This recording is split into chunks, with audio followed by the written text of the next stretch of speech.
Lovebirds are tiny, colorful parrots with big personalities. They are called lovebirds because they form super strong bonds and love to cuddle. They don't need a partner. If you give them love and attention, you could be their buddy best friend forever.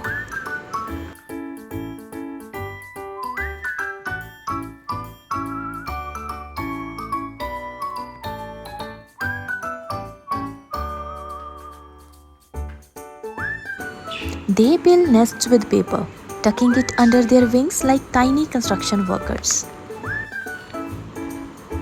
They are also loud. Don't let their size fool you.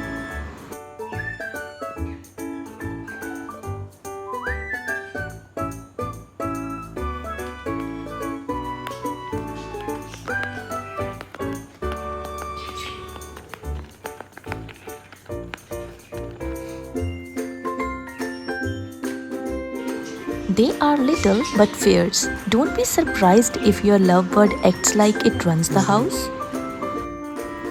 Would you keep a lovebird as a pet?